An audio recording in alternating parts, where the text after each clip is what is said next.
नमस्ते, स्वागत है आप सभी का HNN न्यूज पर। मैं हूं आपके साथ नीतू गुप्ता। बांग्लादेश में कट्टरता भारी, क्या अब शरिया की तैयारी? क्योंकि इस वक्त कट्टरपंथी बेलगाम हो गए हैं बांग्लादेश में। पहले उस्मान हादी, फिर हिंदुओं की टारगेट किलिंग और अब कट्टरपंथी बांग्लादेश में कलाकारों, परफॉर्मर और इसके साथ ही साथ सांस्कृतिक संस्थानों को निशाना बना रहे हैं। कट्टरपंथियों ने मशहूर बांग्लादेशी रॉक स्टार जेम्स के कॉन्सर्ट पर हमला कर दिया। पल भर में वहां पूरा माहौल बदल गया और कट्टरपंथी स्टेज पर चढ़ गए। ये तस्वीर आप इस वक्त देख सकते हैं कि बांग्लादेश में ये तस्वीर बता रहे हैं कि हालात कैसे हैं। लाठी डंडों से हमला किया गया, जिससे वहां अफरा तफरी मच गई और कॉन्सर्ट के लिए सभी तैयारियां पूरी थी, लेकिन अचानक हुए इस हमले ने हालात बिगाड़ दिए। बांग्लादेश में हिंदुओं पर लगातार हमले हो रहे हैं। पिछले काफी वक्त से हिंदुओं को निशाना बनाया जा रहा है। एक तरफ जहां हिंदुओं को बांग्लादेश से हटाने की साजिश रची जा रही है, तो वहीं शरिया कानून लागू किया जा सकेगा, क्योंकि बांग्लादेश में आज उस रास्ते पर बांग्लादेश बढ़ रहा है जो शरिया में है। उन चीजों को बैन किया जा रहा है जो शरिया में हराम कही जाती है। अब देश में अंतरिम सरकार ने प्राथमिक स्कूलों में गाने और डांस के टीचर की नियुक्ति करने की बात सामने रखी थी, लेकिन इसी के बाद देश में कई लोगों को इससे नाराजगी होने लगी। लोगों ने डांस और गाने के टीचर्स की रखने के खिलाफ विरोध प्रदर्शन शुरू कर दिया। बांग्लादेश में इस्लामी समूहों ने इस हद तक विरोध प्रदर्शन किया कि सरकार को अपनी बात से पीछे हटने के लिए मजबूर होना पड़ा। विरोध के बाद सरकार ने सरकारी प्राथमिक स्कूलों में गाने और डांस के टीचर्स की नई नियुक्तियां रद्द कर दी और कॉन्सर्ट पर हमला भी उसी दिशा में एक कदम है। ये कदम अफगानिस्तान में तालिबान के उस सख्त नीति की याद दिलाता है। हालांकि बांग्लादेश अभी उस स्तर तक नहीं पहुंचा, लेकिन शेख हसीना के सत्ता से हटने के बाद जिन कट्टरपंथियों को पहले कंट्रोल पर रखा गया था, अब वो यूनुस सरकार के दौरान फिर से एक्टिव, और ना सिर्फ एक्टिव बल्कि साहसी हो गए हैं। वो लगातार हिंदू विरोधी और भारत विरोधी बयानबाजी कर रहे हैं। बांग्लादेश आज हिंसा और कट्टरपंथ की आग में झुलस रहा है। मोहम्मद यूनुस की एक गलती की सजा अब पूरा बांग्लादेश भुगत रहा है। दरअसल मोहम्मद यूनुस ने बांग्लादेश में एक ऐसा फैसला लिया जिसने पूरे देश को अस्थिरता और कट्टरपंथ की आग में झोंक दिया। ये फैसला था जमात-ए-इस्लामी से बैन हटाना। जी हां, नोबेल विजेता मोहम्मद यूनुस की अंतरिम सरकार ने शेख हसीना के देश छोड़ते ही जमात-ए-इस्लामी पर लगा प्रतिबंध हटा दिया। इसे ही अब बांग्लादेश की मौजूदा दुर्दशा और हिंदू समुदाय पर बढ़ते अत्याचारों का मुख्य कारण माना जा रहा है। जमात-ए-इस्लामी एक कट्टरपंथी संगठन है। यह खिलाफत राष्ट्र की वकालत करता है। इसका पाकिस्तान प्रेम समय समय पर झलका भी है और यूनुस के इसी फैसले ने एक कट्टरपंथी संगठन को खुली छूट दे दी है, जिसका नतीजा आज बांग्लादेश में फैलती कट्टरता और अल्पसंख्यक हिंदुओं पर हमलों के रूप में दिखाई दे रहा है। और अब बांग्लादेश शरिया की राह पर है और शरिया का जीता जागता उदाहरण तालिबान है। तो आज समझेंगे कि बांग्लादेश को क्या इस्लामिक स्टेट बनाने की तैयारी की जा रही है, बांग्लादेश में क्या शरिया कानून लाया जा रहा है, और इसके साथ ही साथ अभी हाल ही में जिस तरह से शेख हसीना का तख्ता पलट हुआ, उसके बाद जजिया कर लागू किया गया, उसके बाद क्या अब तैयारी की जा रही है शरिया कानून लाने की। शरिया कानून क्या है ये भी समझ लेते हैं। शरिया मतलब सीधा रास्ता या अल्लाह का रास्ता, एक तरह से इस्लामिक कानूनी व्यवस्था। कुरान और फतवों को मिलाकर यह तैयार किया जाता है और शरिया कानून में दो तरह के अपराध होते हैं। चलिए अब आपको वो बताते हैं कि ये कौन कौन से अपराध होते हैं जो शरिया कानून में माने जाते हैं। पहली कैटेगरी तो हद होती है, दूसरी कैटेगरी को तज़ीर कहा जाता है। हद में गंभीर अपराध शामिल है और तज़ीर में जज के फैसले के आधार पर सजा दी जाती है। कुरान और हदीस में बताई गई बातों का पालन करना शरिया कानून के अंतर्गत आता है। कानून दुनिया के कुछ मुस्लिम देशों में पूरी तरह से लागू है और शरिया के आधार पर कई खतरनाक सजा भी दी जाती है। अब तक बांग्लादेश में क्या कुछ हुआ है वो भी जानना बहुत जरूरी है, लेकिन शरिया कानून जिसका जिक्र यहां किया जा रहा है कि ये शरिया कानून क्या है, इस्लाम में इस कानून को लेकर क्या कहा गया है। दो अपराध शरिया कानून में जिसके तहत सजा दी जाती है, एक हद और दूसरा तज़ीर। हद में गंभीर अपराध जो माफी लायक भी नहीं है उनको शरिया कानून में सजा माना जाता है, और जो तज़ीर है वो कोर्ट की तरफ से जो आदेश आता है, शरिया के आधार पर खतरनाक सजा दी जाती है, तो शरिया कानून। और अब ऐसे में शरिया का मतलब सीधा रास्ता, अल्लाह की तरफ का रास्ता। इस्लामिक कानून शरिया को लेकर ये कहता है कि ये शरिया कानून है। लेकिन सवाल ये कि बांग्लादेश में जिस तरह से कट्टरपंथी अब आगे बढ़ते जा रहे हैं, हर दिन हिंदुओं को टारगेट पर लिया जा रहा है, उसके बाद हालात क्या बन रहे हैं और किन देशों में लागू है शरिया कानून। ये देखिए, ईरान में, ब्रुनेई में शरिया कानून लागू है, यमन में शरिया कानून लागू है, शरिया कानून के तहत वहां पर देश चलता है। सूडान में शरिया कानून लागू है, ओमान में शरिया कानून लागू है। तो ये वो देश हैं जहां पर शरिया कानून लागू है। मिस्र, इराक, ये जितने भी मुस्लिम कंट्रीज हैं, यहां पर शरिया कानून के तहत देश चलता है। मलेशिया, बहरीन, ये वो तमाम देश हैं जहां पर शरिया कानून के तहत देश चलता है, यहां इस कानून का पालन किया जाता है। और अब बांग्लादेश में भी शरिया कानून की मांग की जा रही है। शेख हसीना के हटने के बाद, देश छोड़ने के बाद जजिया कर लागू कर दिया गया। मोहम्मद यूनूस की अंतरिम सरकार बनी और उसके बाद जजिया कर लागू कर दिया गया। जजिया कर यानी कि जो गैर मुस्लिम है उनसे संपत्ति कर वसूला जाएगा, वो जजिया कर है। इस वक्त जो पैनलिस्ट हमारे साथ मौजूद हैं, बताते हैं कौन कौन है इस वक्त हमारे साथ चर्चा में शामिल होने के लिए। फरहत अली खान, मुस्लिम धर्मगुरु, इस वक्त हमारे साथ नजर आ रहे हैं। खेमचंद शर्मा, प्रवक्ता भारतीय जनता पार्टी के, इस वक्त हमारे साथ मौजूद है। शिशिर चतुर्वेदी, राष्ट्रीय प्रवक्ता हिंदू महासभा से, इस वक्त हमारे साथ है। तो आप सभी खास मेहमानों का बहुत बहुत स्वागत है एचएनएन न्यूज के साथ जोड़ने के लिए। और सबसे पहले मैं शुरुआत करूंगी शिशिर चतुर्वेदी साहब आपसे ही। जिस तरह से ये स्थिति बन रही है बांग्लादेश में कि कहा जा रहा है कि अब ये इस्लामिक स्टेट बनने की तरफ बढ़ गया है, और भारत की बात करें, यहां कहा जा रहा है कि हिंदू खतरे में है, बांग्लादेश जैसी स्थिति ना हो जाए, इसीलिए हिंदू एकजुट नजर आ रही हैं।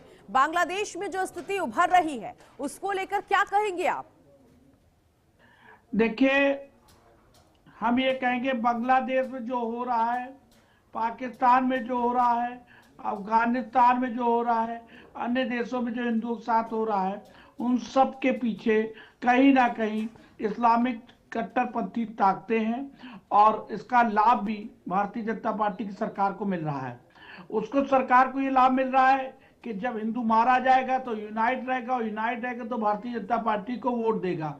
ये वही मोदी जी थे जब इन्होंने कहा था 1 के बदले 10 सर लाएंगे। आज वहां हिंदू मारा जा रहा है और यहाँ पर उनको सहायता दी जा रही है। उस देश को उनको लगातार, ये भाजपा की सरकार के द्वारा जो लगातार सहायता दी जा रही है, उन पे कार्रवाई नहीं की जा रही है, उनको बुला के तलब किया जाता है, इतना पर किया जा रहा है। हिंदू मर रहा है, कट रहा है, तो कर क्या रही सरकार? जितना दोषी अगर हम इस्लामिक कट्टरपंथियों को मानते हैं, उतना ही दोषी भारतीय जनता पार्टी की सरकार को मानते हैं। आखिर क्यों नहीं कड़ी कार्रवाई करनी? क्यों नहीं वहां पर सर्जिकल स्ट्राइक हो रही है? क्यों नहीं वहां सेना की टुकड़ी भेजी जा रही है? हिंदू मर रहा है, कट रहा है, चाहे वो समाजवादी हिंदू हो, चाहे कांग्रेस का हिंदू हो, चाहे भाजपा का हिंदू हो, ठीक है। हिंदू कट रहा। एक बात संरक्षण देने वाला देश वो कोई है तो वो हमारा हिंदुस्तान में ही सरकार जो हिंदूवादी है। तो हिंदूवादी सरकार को इस वक्त कड़े कदम उठाने चाहिए पूरे देश की। ठीक है, फरहत अली खान साहब, सभी सरकार। हाँ, मैं आती हूँ शिशिर जी आपके पास। फरहत अली खान साहब, सबसे पहले तो आप मुझे बताइएगा कि बांग्लादेश में ये जो स्थिति आप देख रहे हैं, शरिया कानून की मांग वहां पर की जा रही है, आखिर क्यों की जा रही है, और क्या पाकिस्तान के राह पर बांग्लादेश अब चल रहा है क्या? देखिए, ऐसा है कि जैसे कि लोग भारत में या भारत से बाहर कहते हैं कि कट्टरपंथी मुसलमान, तो कट्टरपंथी मुसलमान तो वो होते हैं जो अल्लाह को मानते हैं और अल्लाह की मानते हैं, इंसानियत का पैगाम देते हैं, अमन चैन और भाईचारा रहते हैं। बांग्लादेश हो या पाकिस्तान हो, इनको कट्टरपंथी कह के सम्मानित नहीं किया जाए। ये तो आतंकवादी मुसलमान हैं जो इस्लाम को नहीं मानते, इस्लाम की नहीं मानते, जो अल्लाह को नहीं मानते, अल्लाह की नहीं मानते। जैसे कि शरीयत के कानून है, शरीयत अगर हमें लागू करना है तो हम खुद पर करें, ना कि दूसरे लोगों पर जो हमारे मजहब में नहीं है। अर्रहमान रहीम मालिक यौमिद्दीन, इसका मतलब ये है कि वो सब पर रहम करने वाला है और सबके दीनों को, दीन कहते हैं पंथ और दीन, हाँ। धर्म जो है अलग होता है और दीन, वो पंथ और दीन, तो उसकी रक्षा करने वाला भी ऊपर वाला होता है। जब हम सब लोग कहते हैं, जब हम लोग मर जाते हैं अच्छा तो फराज कहा साहब, जाता मुझे है। ये भी बताइएगा, आप शरिया कानून मानते हैं? जी, मैं शरीयत कानून मानता हूं, लेकिन अपनी मस्जिद तक और अपने परिवार तक। हाँ। उसके बाद मैं अपने देश का कानून मानता हूं, अपने जो समाज, जो ठीक है, जो तो समाज आप है मुझे ये उसका भी कानून। बताइए कि शरिया कानून क्या डांस करने को लेकर, इसमें तो हराम माना जाता है कि आप डांस नहीं कर सकते, आप गाने नहीं सुन सकते हैं, आप फैशन नहीं कर सकते हैं। एम आई राइट? ऐसा है ना, अल्लाह ताला ने हमें इस दुनिया में जीने के लिए भेजा है, और जिसमें हमें खुशी मिलती है, जिसमें आनंद हमें आता है, किसी को सताए बिना, किसी को तकलीफ दिए बिना, वो सब शरीयत के अंदर आता है। अब हम ये कह दें कि हमें नाचने में, तो सूफीज में आपने देखा होगा कि कव्वालियां होती हैं, नाती होती हैं, सब लोग नाचने लगते हैं। तो क्या ये जो लोग आतंकवादी मुसलमान है, कट्टरपंथी, मैं तो भूलूंगा नहीं, आतंकपंथी मुसलमान जो हैं, ये क्या उनकी भी गर्दनें काट देंगे, सर काट देंगे? जुल्म है, ज्यादती है, दिल तड़प जाता है कि अल्लाह ने इंसानियत को बचाने के लिए एक मजहब बनाया था, ये इंसानियत को बर्बाद और तबाह कर देने के लिए इस्लाम को ठीक है। बदनाम कर रहे हैं, जो आतंकपंथी है। खेमचंद शर्मा जी, शिशिर जी तो कह रहे हैं कि मोदी सरकार को पहल करनी चाहिए। बांग्लादेश में जो हालात बने हुए हैं, भारत में हिंदू समाज एकजुट है, साधु संत एकजुट नजर आ रहा है, लेकिन सारा आरोप तो आप पर मढ़ दिया गया, भारतीय जनता पार्टी पर, शिशिर जी की तरफ से। नमस्कार, जय श्री राम, जय हिंद। देखिए, शिशिर जी ने अपनी बातें रखी, मैं उनकी बातों पे बहुत ज्यादा बोलना नहीं चाहूंगा, लेकिन सरकार क्या कर रही है हम सब देख रहे हैं। क्योंकि वो मैटर भारत का इंटरनल नहीं है, एक्सटर्नल मैटर है, दूसरा एक देश है, इंडिपेंडेंट देश है। तो लेकिन भारत सर सरकार कहा ने जा रहा डिप्लोमेटिकली, है, अभी तक कहा जा रहा था, यही बयान सामने आ रहे थे कि भारत को भी बांग्लादेश बना दिया जाएगा, बांग्लादेशी भारत में उग्र हो रहे हैं, वो यहाँ एक्टिव हो रहे हैं, वो गतिविधियां जो बांग्लादेश में हो रही हैं वो भारत में लाई जाने की कोशिश हो रही है। तो ये बयान तो बहुत इस वक्त आ रहे हैं तमाम, चाहे वो विपक्षी पार्टी के एक एक लोगों की करके, बात हो या एक एक सत्ता करके, पक्ष की बात एक की एक हो। करके, हाँ एक एक करके सवाल रखते, क्योंकि नहीं तो मिक्सअप हो जाएगा। जी। जो पहला सवाल है कि भारत सरकार गंभीर है या नहीं, भारत सरकार बहुत ज्यादा गंभीर है।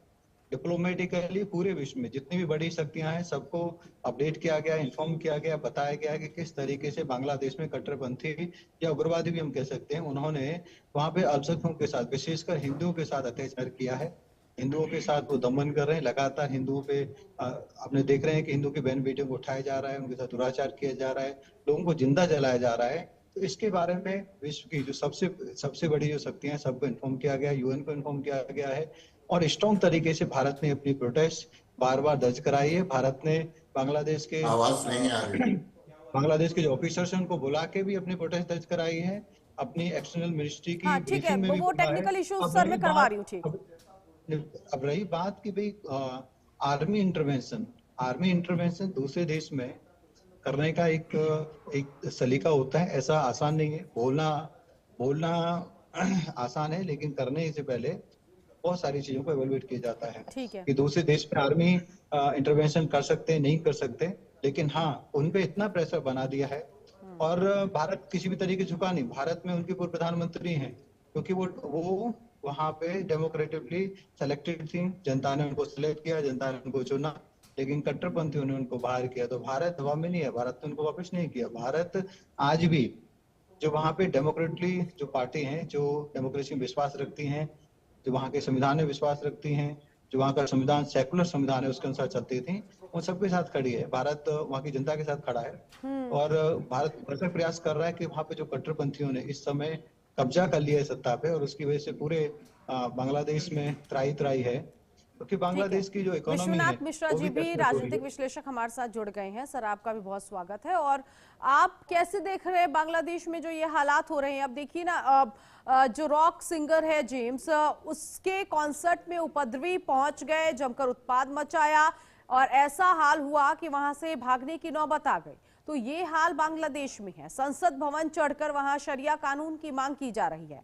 इससे पहले जैसे ही शेख हसीना देश छोड़ती हैं, उसके बाद जजिया कर मोहम्मद यूनुस सरकार लागू कर देती है। तो क्या आपको लगता है कि बांग्लादेश अब अगला इस्लामिक स्टेट बनने जा रहा है?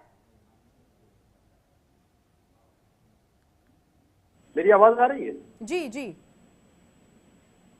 नीतू जी, देखिए, बांग्लादेश की जो वर्तमान परिस्थिति है वो वहां के लोगों द्वारा पोषित पल्लवित नहीं है। समय है ये पश्चिमी देशों से। सर, आपकी आवाज टेक्निकली इशू आ रही है आपकी आवाज में। मैं आती हूँ आपके पास। फरहद साहब, ऐसा क्यों है कि अगर वहां पर जेम्स का कॉन्सर्ट होता है तब तो सब कुछ बवाल मचाया जाता है, उपद्रव फैलाया जाता है, लेकिन आतिफ असलम का अगर कॉन्सर्ट होता है तो ये बहुत आराम से हो जाता है बांग्लादेश में? देखिए, ऐसा है कि बांग्लादेश नहीं कहें, इसको आदमखोर देश कहें, जहां इंसानियत को मार कर खा रहा है। और अगर कोई भी जानवर, यानी जो हमारे पशु होते हैं, जैसे शेर हो, कुत्ता हो या कोई और अगर आदमखोर हो, तो उसको गोली मार दी जाती है, उसका धर्म मजहब नहीं देखा जाता। ऐसे में अपनी सरकार से निवेदन करूंगा, अपील कर सकता हूं, क्योंकि जो कानून होते हैं, फॉरेन कानून होते हैं, ऐसे ही कानून कि एक बार बांग्लादेश को भी ये बता दिया जाए कि हमारी सरकार, हमारा कानून और हमारे देश के लोग कभी भी आतंक को पसंद नहीं करते और उसका जवाब देते हैं। बड़ी तकलीफ होती है जब किसी को जिंदा आंखों से पिटता देखें, चाहे कुछ कट्टरवादी हिंदू हो या मुसलमान हो, ऐसी घटनाओं को वो करते हैं। मैंने तो पहले भी कहा कि ये इस्लामिक कट्टरपंथी नहीं है, ये इस्लाम के नाम पर आतंक कट्टरपंथी है, आतंकवादी है। लेकिन इस्लाम को बदनाम करने की तो कोशिश हो रही है ना फरहत अली खान साहब। अब यहाँ पे बिल्कुल साफ दिख रहा है। हाँ, लेकिन मैं, जैसे मैं आपके सामने अच्छी बात कर रहा हूँ, लोगों को ये भी बुरी लग रही होगी।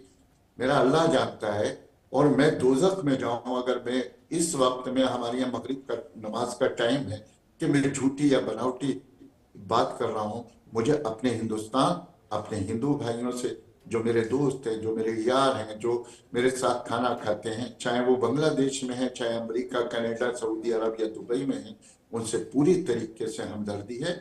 और ये आतंकवाद के नाम पे जो इस्लाम वहां पर पेश कर रहे हैं, देख लेना, अगर इस तरीके का इस्लाम पेश करेंगे तो इस्लाम बहुत बड़े खतरे में है। इस्लाम प्यार और मोहब्बत का भी नाम देते हो और वहां पर किसी का कॉन्सेप्ट बिगाड़ देते हो, स्कूल में बच्चों का तालीम नहीं लेंगे। अरे तो किस दुनिया में तो क्या विश्वनाथ जी, इस्लाम की आड़ में बांग्लादेश में कट्टरपंथी जो है इसे बदनाम करने की कोशिश कर रहे हो? क्या इस्लाम की आड़ में ही यहाँ अतीक असलम का कॉन्सर्ट हो जाता है, लेकिन रॉक सिंगर अगर जेम्स पहुंचता है तो उसका कॉन्सर्ट नहीं हो पाएगा? उपद्रवी हंगामा करते हैं, उत्पाद मचाते हैं। देखिए नीतू जी, जो परिस्थितियां अभी पाकिस्तान में थी, तो पाकिस्तान का सेकंड नेक्स्ट वर्जन इसको तैयार किया जा रहा है बांग्लादेश को। और इस पूरे घटनाक्रम के पीछे पश्चिमी शक्तियां, स्पेसिफिकली कहें तो यूएस और उसका डीप स्टेट है। यहाँ पर एक केंद्र दूसरा चाहिए था पाकिस्तान के अलावा, क्योंकि बांग्लादेश की पुरानी सरकार इसके लिए तैयार नहीं हुई, इसलिए उस सरकार को गिरा दिया गया। अब प्रयास है कि कानूनन जो जमाते इस्लामी है उसको एक कानून को ट्विस्ट करके, या यूं कहें कि लोकतंत्र की का चोला पहना करके जमाते इस्लामी को सत्ता सौंप दी जाए, ताकि वो यूएस का एक पिट्ठू बन के खड़ा हो। यूएस पीछे से उस राज्य में, उस पूरे देश को अपने हिसाब से संचालित करे। आखिर मोहम्मद यूनुस क्या है? यूएस का एक पिट्ठू है। और अन्यथा यूएस अगर को हटा दे तो मोहम्मद यूनुस की क्या वैलिडिटी थी पूरे बांग्लादेश में? देख लीजिए, वही है कि कुछ भी नहीं था। अगर ये मास मूवमेंट होता तो सामान्य रूप से वहां का कोई दूसरा राजनेता आता कार्यकारी सरकार चलाने के लिए। लेकिन शेख हसीना को हटाने के बाद एक यूएस का हैंड पिक्ड पिट्ठू जो मोहम्मद यूनुस है उसको स्थापित कर दिया जाता है। उसके बाद अब पूरा प्रयास है जमाते इस्लामी को एक लीगलाइज करके। शिशिर जी, तो क्या ऐसा लगता है वाकई जिस तरह से ये बयान हो रहे हैं कि भारत में बांग्लादेश की जो गतिविधियां हैं वो थोपने की कोशिश हो रही है, या भारत अगला बांग्लादेश ना बने, इसीलिए हिंदू समाज आज सड़कों पर उतरा है, प्रदर्शन कर रहा है? क्योंकि ये दो एग्जाम्पल आपके सामने भी, रॉक सिंगर जेम्स जिसका कॉन्सर्ट नहीं हो पाता, अतीक असलम कई बार कॉन्सर्ट करके चले जाते हैं। 2024 में भी उनका दो कॉन्सर्ट बहुत सही हुआ। 25 में भी हाल ही में 13 दिसंबर को कॉन्सर्ट होना था, लेकिन कुछ सुरक्षा कारणों की वजह से कॉन्सर्ट रद्द हो गया, लेकिन परमिशन तो मिल ही गई थी कॉन्सर्ट करने के लिए। पाकिस्तानाइजेशन है बांग्लादेश का, पाकिस्तानीकरण कह सकते हैं इसको। हाँ, एक प्रयास है। तो जब तक आतंकियों को धीरे धीरे उनको सत्ता नहीं देंगे, उनको फोरफ्रंट पे नहीं लाएंगे, उनके हाथ में पूरी कमान नहीं देंगे शासन प्रशासन की, तब तक उनका जो उनकी इच्छा है वो नहीं चल पाएगी, पूरे देश पे कंट्रोल नहीं हो पाएगा। ये शनै शनै एक व्यवस्था की जा रही है। ठीक है, उसके बाद ठीक है शिशिर जी, जल्दी से हाँ, मैं आती हूँ विश्वनाथ जी, लेकिन शिशिर जी से जवाब ले लेती हूँ। शिशिर जी, देखिए, शांति का लाने के लिए शक्ति का संतुलन बहुत जरूरी है। अमेरिका को मालूम है पर्दे के पीछे से रूस इनका कुछ तक खुरापात करता रहता है, और रूस को मालूम है अमेरिका इनके खिलाफ करता है, लेकिन दो डायरेक्ट नहीं लड़ते। क्यों नहीं लड़ते? उनको मालूम है ये भी हथियारबंद है, ये भी हथियारबंद है। हिंदू दुनिया में हर जगह क्यों मारा जाता है? क्योंकि हिंदू हथियारबंद नहीं है, लड़ना उसने छोड़ दिया है, उसने गीता को नहीं पढ़ा। आज हमारी सरकार को याद करना होगा इंदिरा गांधी को, जिस प्रकार से उन्होंने हजारों सैनिकों से सरेंडर करा दिया था। भले ही टेबल पे हारे हो, लेकिन कम से कम सेना, आप आज वही सेना और उन्नतिशील हो चुकी है। मोदी जी को बड़ा दिल दिखाते हुए तुरंत यहाँ पर मिलिट्री एक्शन लेना चाहिए, और मार का भय बहुत बड़ा होता है। हाँ। वो 150 गुंडे वहां पर तांडव मचा रहे हैं, हमारी भारत देश की इतनी विशालकाय सेना। ठीक है, ठीक है, ठीक है। खेमचंद जी, तो फिर क्या लगता है आपको, अगर इसी तरह के हालात होंगे बांग्लादेश के साथ, तो भारत और बांग्लादेश के रिश्ते सुधर सकते हैं? नहीं, ये तो मदद कर रहे हैं ना, ये तो हर तरीके से उनकी मदद कर रहे हैं। बकवास कर रहे हैं, ये बकवास जिस तरीके की बातें कर रहे हैं, इनको किसी पॉलिटिकल पार्टी का प्रवक्ता होना चाहिए। जिस तरीके से हिंदू वादी संगठन का नाम लेके ये पॉलिटिक्स कर रहे हैं, आप पॉलिटिकल पार्टी के प्रवक्ता, आप हिंदूवादी संगठन के प्रवक्ता बिल्कुल नहीं है। आप हिंदूवादी संगठन के प्रवक्ता होते तो वो बात की बात है। भारत जो भी यथासंभव कश्मीर में हिंदू बच गया क्या? अरे सुन लो पहले, आप बताइए, बकवास सब जो यूज कर रहे हैं। ठीक है, ठीक है शिशिर जी, सुन लीजिए शिशिर जी, कूल डाउन। हाँ, एक आप ही कितने परिवारों को आपने बचाया है? मोदी जी ने जो काम किया 11 साल में, 65 साल में, पार्टी नहीं कर पाई। आज मोदी जी के शिशिर जी, आपने अपने टर्न पे बोल दिया, सुन लीजिए। शब्दावली ठीक रखे। ठीक है, ठीक है, आप कर रहे हैं, ठीक है, ठीक है खेमचंद जी, ठीक है, ठीक है, ठीक है। आप देश के शासन पे आप इस तरीके का टिप्पणी करोगे, और मैं आपकी बात को बकवास नहीं कह सकता। आप सेना को गाली दे रहे हो, आपको सरकार को गाली दे रहे हो। सेना सौरशील है, ये कह रहे हो कि बांग्लादेश एक जो इंडिपेंडेंट देश है उसमें घुस के हमारी सेना को इंटरवेन करना चाहिए। पाकिस्तान में नहीं गई थी क्या भारतीय सेना? पाकिस्तान ने हमारे खिलाफ सीधा सीधा अपराध किया, तो इसीलिए हम लोगों ने वहां पे मुंह तोड़ जवाब दिया। अब यहाँ पे एक अल्पसंख्यक के साथ, वहां पे हिंदुओं के साथ जो अत्याचार हो रहा है, उस विषय को हमारी सरकार पुरजोर तरीके से पूरे विश्व में उठा रही है। बांग्लादेश से पूरा दबाव बनाया हुआ है, बाकी सरकार पे दबाव बनाया हुआ है, और उसी का कारण है कि वर्तमान सरकार को आप जैसे लोग जो है ना, वही इस चीज को गलत तरीके से शोकेस कर रहे हैं। आप चाहते क्या है कि बांग्लादेश तो भारत जो है अननेसेसरी वहां पे जाके इंगेज हो जाए, भारत की सेना वहां पे घुस जाए, और फिर पूरा विश्व भारत को बदनाम करे कि देखिए कि भारत चाहता था कि बांग्लादेश पे कब्जा कर ले, इसीलिए भारत ने हिंदुओं को एक्सक्यूज किया। भारत वहां पे हिंदुओं को उनका हक दिलाने का काम करना चाहता है, ना कि उनको और नुकसान पहुंचाने का काम। और हक मिलेगा। भारत ने साफ कर दिया है कि हम जो हिंदुओं पर अत्याचार हो रहा है उसको बहुत सीरियसली ले रहे हैं, हम इसको बिल्कुल एक्सेप्ट नहीं करेंगे। साफ साफ एक्शन, आपने अगर सुना होगा, एक्शन अफेयर मिनिस्ट्री की ब्रीफिंग में बोला गया है, भारत इसको बहुत ही स्ट्रांगली तरीके से हर जगह उठा रहा है, और हम इसे कहीं भी किसी भी तरीके से सहन नहीं करेंगे। तो भारत जो संभव है, अब डिप्लोमेसी की चीजें सारी मीडिया में बता नहीं सकते, क्या ठीक करने है, वाले हैं, कैसे करने वाले हैं, ठीक है सारी। जी मैं आती हूँ। हाँ ठीक है, मैं आती हूँ शिशिर जी आपके पास, लेकिन अब 10 सेकंड हाँ बोलिए। ये बताइए, अभी खेमचंद जी ने कहा कि हम देख रहे हैं और पूरी दुनिया को विश्वास में ले रहे हैं। इस देश में जो बांग्लादेशी बैठे उन पे अब तक क्या कार्रवाई कोई हो गई क्या वो लौट गए क्या इस देश अरे के भैया, अंदर जो है? बांग्लादेशों पे कार्रवाई नहीं हो रही होती तो विपक्ष चोर हो रहा था कि हमारे वोट काटे जा रहे हैं। किसके वोट काटे? आइए अब आपको दिखाते हैं बांग्लादेशी कितने आराम से रह रहे हैं। आइए आपको हम दिखाते हैं। शिशिर जी कहाँ रह रहे हैं बांग्लादेशी, और उत्तर प्रदेश में तो घुसपैठियों के खिलाफ तो कार्रवाई हो ही रही है ना। ऑल राइट, ठीक टीवी है, पे चल रही है वो, टीवी पे। आइए अब दिखाते हैं आपको बांग्लादेशी कितने आराम से रह रहे हैं, चोरी की लाइट और सरकारी जमीन कब्जा करके। आइए मैं दिखाता हूँ, कैमरा लेके आइए, भिजवाइए अपने कैमरामैन को, मैं ठीक दिखा है देता शिशिर हूं। जी मैं आती हूँ फरत अली खान साहब से सवाल। ठीक है, अभी शांत रहिए आप लोग। फरत जी मुझे ये बताइए, ठीक आपने कहा कि नहीं शरिया कानून जो है उसमें अल्लाह की इबादत, बिल्कुल सही बात है, और सीधा रास्ता और अल्लाह का रास्ता बताता है ये कानून। लेकिन यहाँ पर अब जिस तरह से बांग्लादेश में ये दो तस्वीरें उभरती हुई दिखाई दे रही है कि अगर पाकिस्तान से कोई सिंगर आ रहा है तो उसका कॉन्सर्ट हो जा रहा है, लेकिन बांग्लादेश में कोई रॉक सिंगर आ रहा है उसका कॉन्सर्ट नहीं हो रहा, तो क्या आपको लगता है यहाँ पर इस्लाम की आड़ में बांग्लादेश से ये गलत नैरेटिव सामने आ रहा है, या इसको कैसे हम झुटला सकते हैं? अल्लाह अकबर के नारे लगे और दीपू चंद्र की वहां पर हत्या कर दी गई, उससे भी मन नहीं भरा तो उसकी लाश पर लात घूंसे मारे गए, जला दिया गया। ऐसा है कि देखिए, जब तकलीफ होती है तो वो हर इंसान को होती है, ना कि हिंदू और मुसलमान या ईसाई और सिख रखें। जिस तरीके से दीपू चंद्र की हत्या की गई, मैं समझता हूं कि अगर मैं बांग्लादेशियों को कुत्ता बोलूं, किसी को बुरा नहीं लगना चाहिए, हमारे सब विद्वान साथी हैं। कुत्ता सिफत लोग हैं, ये आपस में हड्डियों पे लड़ने वाले लोग, जिनको चावल मुहैया नहीं था। जब से हमने थोड़ा सा अमेरिका से अपना राब्ता खत्म किया तो अमेरिका ने वहां पर रोटी के टुकड़े डालकर ऐसी गतिविधियां उत्पन्न कर दी, जिससे बंगाल में तो तुम जालिमो ये समझते हो, मैं कहूंगा बांग्लादेशी कुत्तों तुम ये समझते हो कि एक को मारोगे, यहाँ हम भी तो अल्पसंख्यक हैं। हमारे मुसलमानों का क्या होगा? किसी का भी दिमाग कभी फिर सकता है।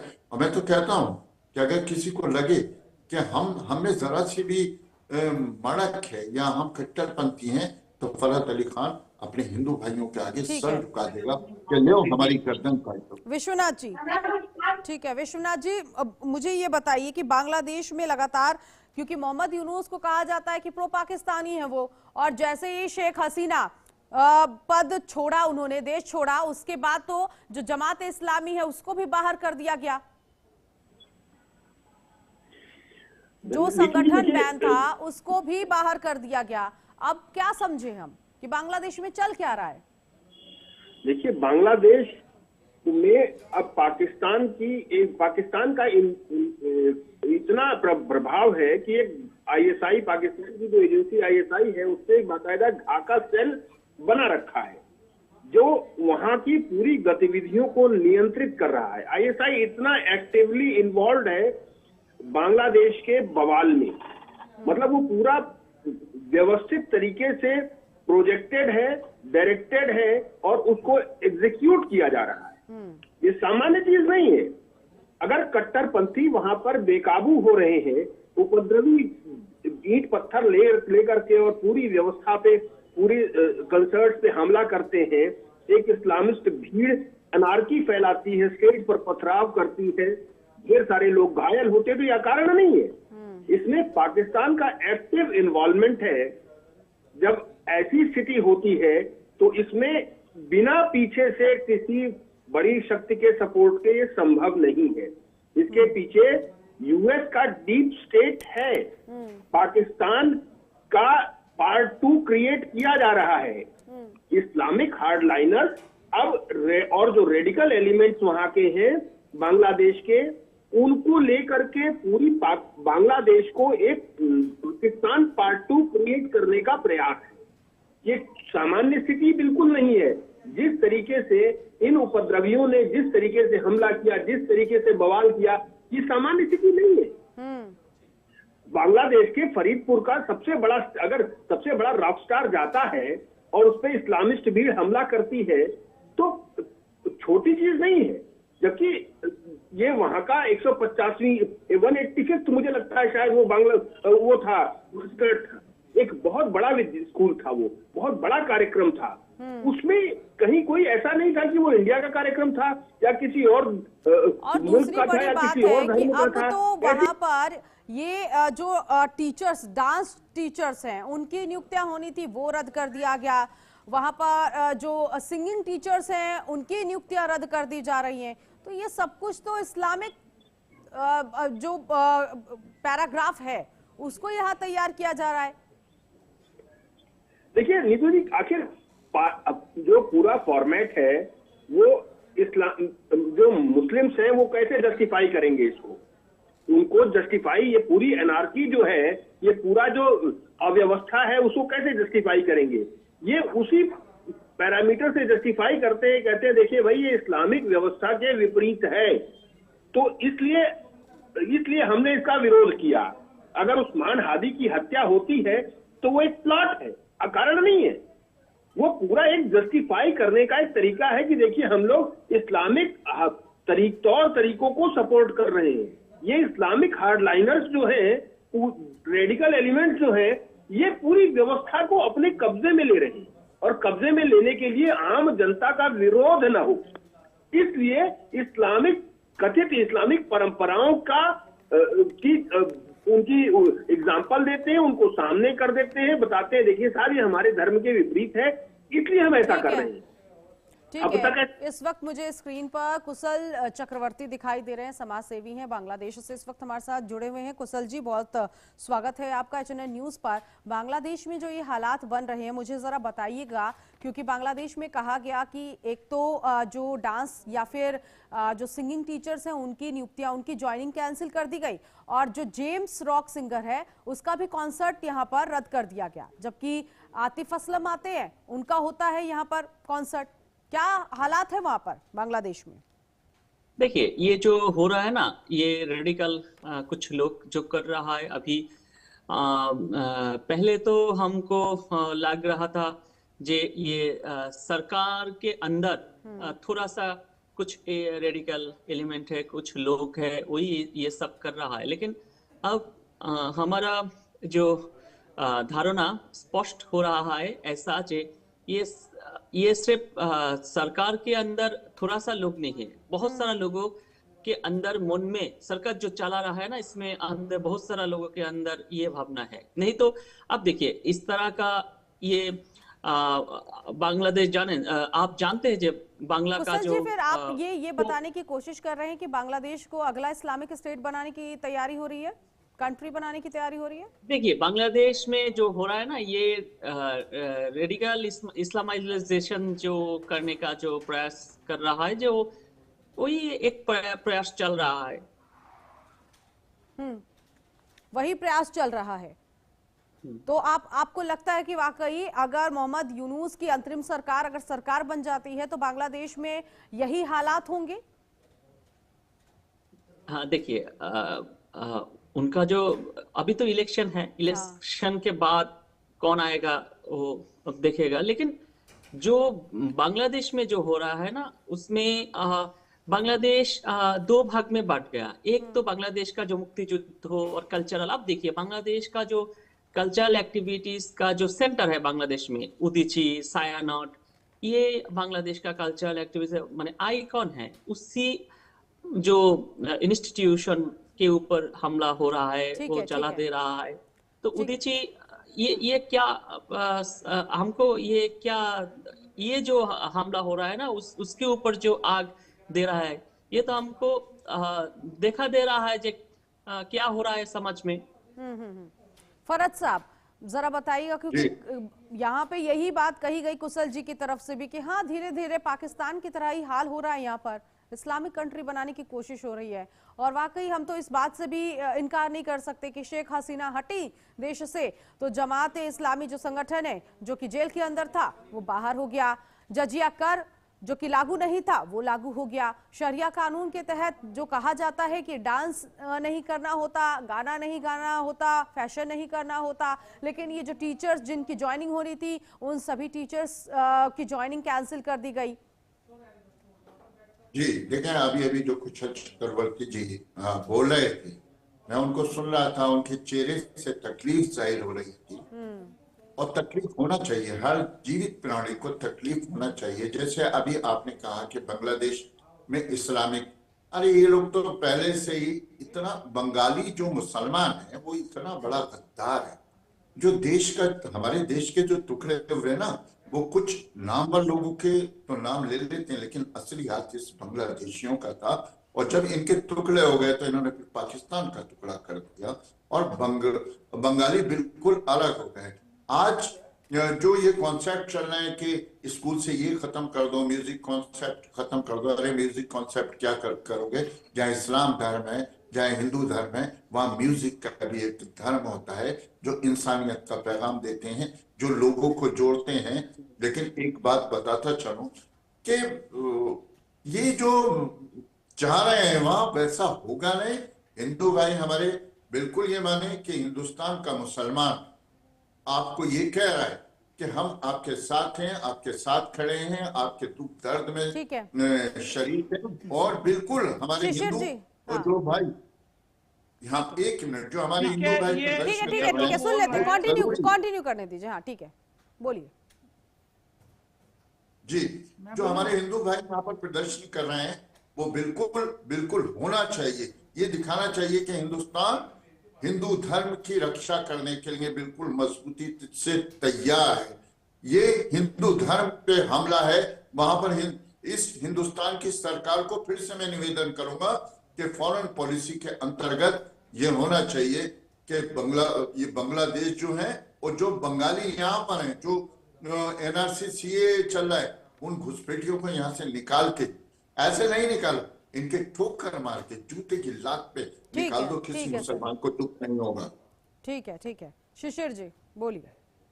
देखिए, हिंदुओं को एकजुट होना चाहिए, लेकिन हाँ, हिंदुओं को एकजुट होना चाहिए, फरहत अली खान साहब ने कहा, और वो भी आप लोगों के साथ है, वो ये भी बता रही है। देखिए, ये अलतकैया है, जहां पर इनकी संख्या कम होगी ये हमारे साथ बात करेंगे। जब फिलीपीन में, भारत में नहीं है जनाब, मैंने आपके बीच में नहीं बोला, तकैया नहीं है। दूसरी सबसे बड़ी जो है वो जनसंख्या है मुसलमानों की। यहाँ पर अशफाकुल्लाह खां है, यहाँ पर मीर अब्दुल हमीद है, यहाँ एपीजे कलाम है, यहाँ फरहत अली खान भी है। तो मैं बोला नहीं। ठीक है, अली खान साहब सुन लेते हैं। करिए। हाँ ठीक है, बोलिए शिशिर जी। देखिए, पहले क्या था, लोग इस्लाम को जान नहीं रहे थे। अब दुनिया में जहां जहां इस्लाम के मानने वाले लोग हैं वहां मारकाट बची हुई है, पूरी दुनिया देख रही है। टाइम्स स्क्वायर पे जाके जबरन नमाज पढ़ते हैं, लखनऊ में यहाँ लुलु मॉल में जबरन ये नमाज पढ़ रहे थे। जहां जहां आप देखिए स्टेट है जहां इस्लाम के मानने वाले लोगों मारकाट ही मारकाट है। अलतकैया ये है कि जहां इनकी संख्या कम है। अब देखिए फिर दर्द हुआ, इनका सच बताने लगो तो दर्द होने लगता। को आप ठीक करिए, लुलु मॉल में नमाज हो रही थी, लेकिन जबरन नहीं थी वो नमाज। आप गलत फहमी फैला रहे हैं। अब देखिए, इसके बीच में इनके पेट में दर्द इसलिए हो रहा है कि हम सच खोलने जा रहे हैं। आप बताइए, जब यही इस देश का मुसलमान जब फिलिस्तीन में वहां पर इजराइल के लोग मार रहे थे तो प्रदर्शन कर रहे थे। आज ये कह रहे हिंदू जाके प्रदर्शन कर रहा है। स्वागत है कि कोई मुसलमान इस देश का निकला कि वो हिंदू जला के जिंदा जला दिया गया, कोई निकला प्रदर्शन में? लेकिन चैनल पे इतनी प्यारी प्यारी लच्छेदार बातें करेंगे और सुनिए, कहीं देश का कोई कॉन्सेप्ट नहीं है। ये दर्द है, देखिए चिल्ला रहे, ये बीच में क्यों चिल्ला रहे? क्योंकि सच इनका सामने ना है। ये अलतकैया है, और अलतकैया यही है कि जहां पर वहां बात करो, हिंदुओं को मूर्ख बताओ और समय काटो। जैसे इनकी संख्या बड़ी होगी वैसे ये आपको काफिर बता के हेमचंद शर्मा को चतुर्थी गर्दन काट देंगे। आप कश्मीर में, इसी कश्मीर में, हिंदुस्तान में जो पड़ोसी था, जो एक साथ खाता था, बैठता था, शादी विवाह में रहता था, उसने बगल वाले हिंदू की रेकी करा के उसको मरवा दिया, उसकी बहन बेटी छीन ली, उनका पैसा छीन लिया। कोई वो बांग्लादेशी मुसलमान नहीं थे, वो कोई पाकिस्तानी मुसलमान नहीं थे। सच्चाई यही है, ये इनके मन के पाप हैं। ये यहाँ कुछ बोलेंगे, करेंगे कुछ, जब इनकी भीड़ आएगी, जब इनकी भीड़ आएगी तो आपका घर सिला देगी। शिशिर जी तो आपसे ही सवाल पूछ रहे हैं खेमचंद शर्मा जी कि यहाँ पर बांग्लादेशी हैं, आराम से रह रहे हैं, सुरक्षित रह रहे हैं, निकालिए इनको बाहर। मानता क्या कश्मीर में क्या हुआ? यही का मुसलमान था, उसने अपने पड़ोसी की बेटी की इज्जत आबरू लूट ली। ठीक है शिशिर जी, खेमचंद शर्मा जी को जवाब देने दीजिए। झूठ बोल रहे हैं, झूठ। ये सवाल पूछने का हक सभी को है, उनको भी है, और पीड़ा सबके अंदर है, लेकिन पीड़ा भारतीय मुसलमानों के अंदर है तो वो दिखनी भी चाहिए। प्रदर्शन सिर्फ हिंदुओं का नहीं, पूरे हिंदुस्तानियों का होना चाहिए। जब हिंदू मुसलमान के साथ खड़ा रहता है तो मुसलमानों को भी निकलना चाहिए, प्रदर्शित करना चाहिए। बिल्कुल नहीं, लेकिन प्रदर्शन करने से खेमचंद शर्मा जी अपने देश के हालात ही बेकार हो जाएंगे। प्रदर्शन करने से अपने देश के हालात ही खराब होंगे सर। नहीं, हालात कैसे खराब होंगे? ये प्रदर्शन हम विरोध कर रहे हैं, कट्टरपंथियों का विरोध कर रहे हैं, आतंकवादियों का विरोध कर रहे हैं, उन लोगों का जो हमारे पड़ोसी देश में अत्याचार कर रहे हैं। कह रही हूँ क्योंकि अभी हाल फिलहाल में जो हिंदू समाज की तरफ से प्रदर्शन किया गया, अगर वहां पर पुलिस नहीं रोकती तो शायद बांग्लादेश हाई कमीशन में तहस नहस भी हो जाती। ना प्लीज ऐसी बातें ना करें। आपकी मीडिया को कोई वहां कोट करेगा? कभी भी भारतीय इस तरीके का काम नहीं करते, कृत नहीं करते कि भाई कानून को हाथ में लेके उनके हाई कमीशन को, वो हमारे हाई कमीशन पे अटैक हुआ, उनको बुलाया गया, अपना विरोध दर्ज कराया गया, वहां पे अनकंट्रोल्ड है। भारत में स्थिति अनकंट्रोल नहीं, भारत के लोग सभ्य हैं, सभ्य तरीके से प्रदर्शन कर रहे हैं, अपना रोष प्रदर्शित कर रहे हैं। रोष प्रदर्शित होना चाहिए, किया जा रहा है, लोग लाखों की संख्या में निकल रहे हैं। मैं ऐसा समझता हूँ कि जो जागृत मुसलमान है उनको भी निकलना चाहिए। ये बात हिंदुस्तान की है, ना कि हिंदुओं की और मुसलमान की। और वहां पे जो अत्याचार हो रहा है वो अत्याचार करने वाले आतंकवादी हैं, कट्टरपंथी हैं। आम बांग्लादेशी मुसलमान भी ऐसा नहीं करता। तो मेरा ऐसा मानना है कि ये प्रदर्शन हो रहे हैं, सरकार को पता है, सरकार अपनी ओर से पूरा ताकत लगाए हुए, जोर लगाए हुए है। और मुझे ऐसा लगता है जिस तरीके से विश्व की अन्य शक्तियां भी बांग्लादेश की वर्तमान सरकार पर प्रेशर बना रही हैं, वो दिन दूर नहीं कि स्थिति उनको बेटर करनी पड़ेगी। नहीं तो वर्तमान जो सरकार है बांग्लादेश की वो चली जाएगी और वहां पे बेटर सरकार स्टेब्लिश होगी। ठीक है मैं यहाँ पर आऊंगी कुशल जी आपके पास, क्योंकि ये 10 सेकंड मैं आती हूँ पहले। मैं शिशिर जी आपसे मैं सुनूंगी, लेकिन मैं पहले कुशल जी मुझे बताइए। 5 सेकंड ले ली, 5 सेकंड सर मैं आती हूँ पहले मेरा सुन लीजिए। बोलिए। ये बताइए, एक ही कुरान है दुनिया में, पूरी दुनिया में एक कुरान है, उसी कुरान में लिखा हुआ खेमचंद शर्मा काफिर है, इसकी गर्दन काटनी है। शिशिर जी लैंग्वेज का ख्याल रखिए। शिशिर जी भाषा मर्यादा जरूरी है यहाँ पर। कुशल जी ठीक है, मुझे ये बताइए कि बीएनपी नेता तारिक रहमान जो कि चुनाव में एंट्री हो चुकी है, क्या बांग्लादेश में जो ये हालात बन रहे हैं, ऐसे में आपको लगता है अगर ये मोहम्मद यूनुस के साथ जा मिलते हैं, गठबंधन करती है इनकी पार्टी, तो फिर तो शरिया कानून भी अच्छे से लागू हो जाएगा वहां पर? शरिया कानून छोड़ दीजिए, मुझे तो लगता है तालिबानी कानून वाली स्थिति हो जाएगी बांग्लादेश में। आपका जो क्वेश्चन है ना वो हमारे मन में स्पष्ट नहीं हुआ जी, आप क्या बोलना चाहते हैं? सवाल मेरा ये है कि तारिक रहमान पहुंच चुके हैं, बीएनपी के नेता बांग्लादेश, और चुनाव अब होना है। क्या आपको लगता है मोहम्मद यूनुस के साथ अगर तारिक रहमान मिल जाते हैं, उनकी पार्टी का गठबंधन हो जाता है, तो क्या ये बांग्लादेश जो है वो तालिबानियों की राह पर चलेगा कि पर्दे में रहती हैं महिलाएं, तो वहां पर भी पर्दे में महिलाएं? का तो कोई दल नहीं है। डॉक्टर मोहम्मद यूनुस तो ऐसी सरकार में उनका कोई तो पार्टी नहीं है, लेकिन उनका जो समर्थन करने वाला एक पार्टी है, हमको लगता है क्या एनसीपी।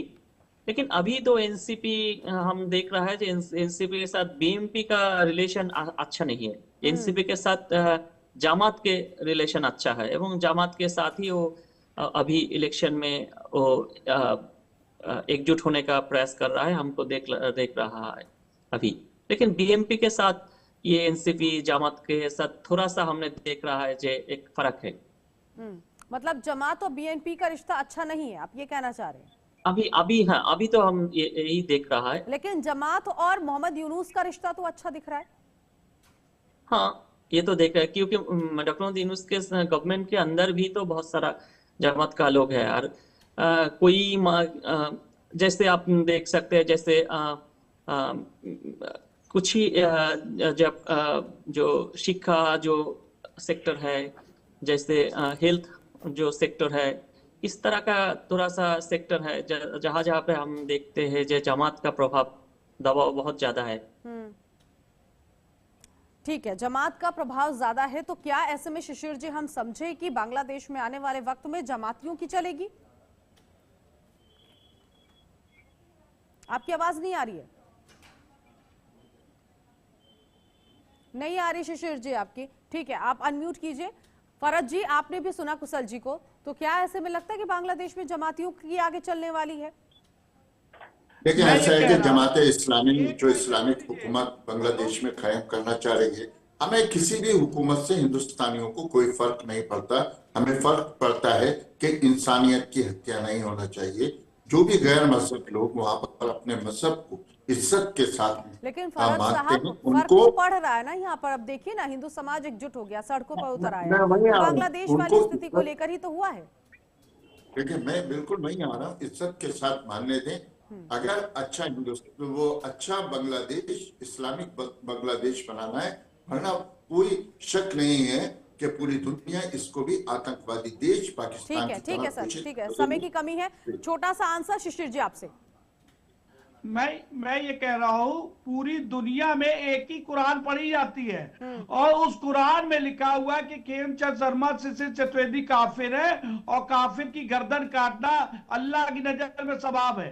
तो ठीक है ऐसे सर, में आप एक ही बात पे अटके हुए हैं और आप अपने देश में ही जंग करवाने की तैयारी कर रहे हैं। आपके बयान ऐसे बता रहे हैं। बहुत शुक्रिया फिलहाल आपका सभी खास मेहमानों का हमारे साथ जोड़ने के लिए। तो कुल मिलाकर बांग्लादेश में हालात सुधर नहीं रहे हैं, लेकिन हर दिन नए नए जो आदेश और नियम आ रहे हैं, ऐसे में बांग्लादेश में हर दिन तस्वीर भी बदल रही है। अब देखिए, जो टीचर्स जिनकी ज्वाइनिंग होनी थी उनको कैंसिल कर दिया गया, क्योंकि वो डांस टीचर है, वो सिंगिंग टीचर है। अब बांग्लादेश में आगे की तस्वीर क्या उभरती रहेगी, इस पर भी नजर बनी हुई है। फिलहाल इस खास पेशकश में अभी के लिए बस इतना ही। नमस्कार।